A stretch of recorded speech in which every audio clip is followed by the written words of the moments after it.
I hope all's well. And Jason Jordan is now the illegitimate son of Kurt Angle. Now, having that storyline tag of being the illegitimate son of Kurt Angle might not be necessarily good for his career.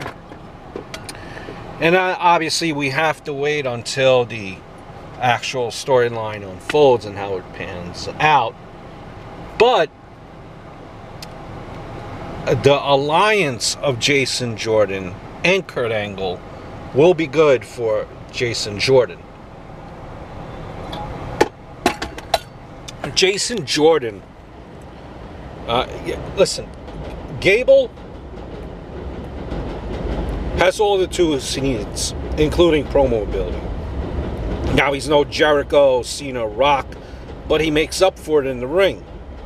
And always being ready, willing, and Gable. SmackDown will be a very good place for him to make it on his own. And with the endorsement she received there of AJ Styles, it puts him in line, I think, for a face push in the mid-card to test the waters. Jason Jordan, on the other hand, checks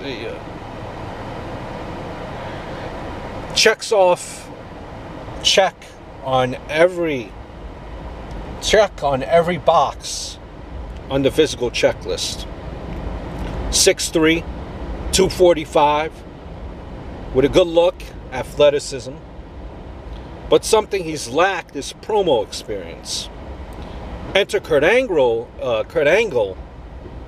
who can not only help cover on promo skills, but it gives an automatic rub on Jason Jordan. Now, this whole Angle son thing,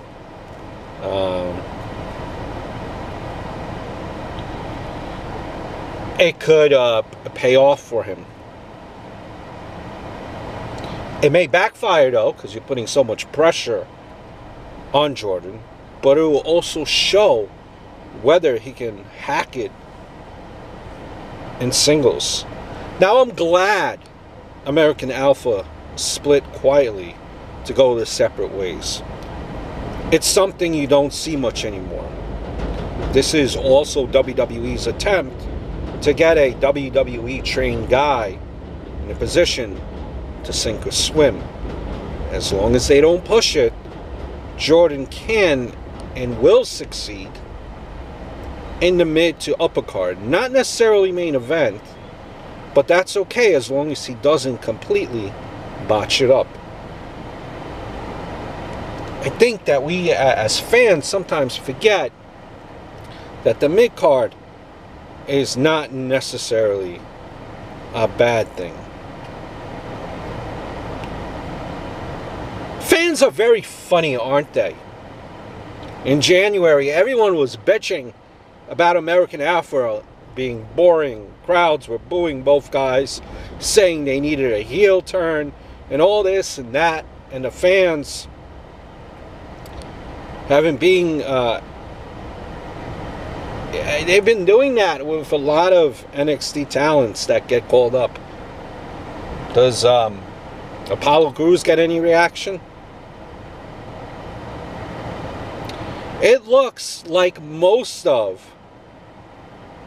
of the fans only claim they watch NXT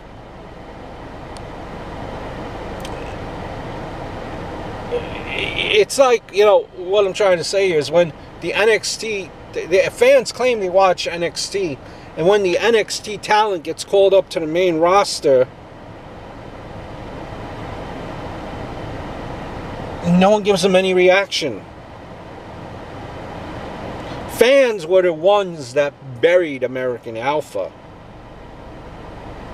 by giving them no pop, complaining about them winning like John Cena and all this other sort of nonsense that doesn't make any sense. WWE simply just heard the fans. They seem a little bland vanilla anyway. Sometimes what we consider dumb decisions made by WWE are our fault. This might have been our fault. So what's the real problem here? Is it the problem that NXT does such an amazing job of building people up and generating buzz organically, making a chase story so damn good and entertaining, and then making their reign great instead of stale and boring? The main roster, on the other hand, brings them in.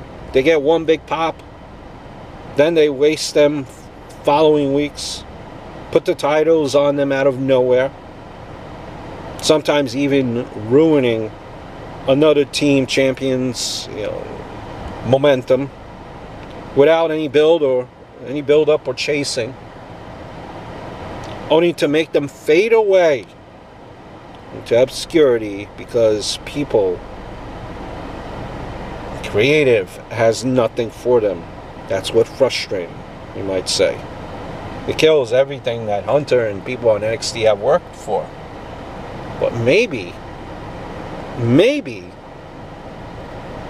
what happens in NXT doesn't translate onto the main roster for a reason. I hope all is well.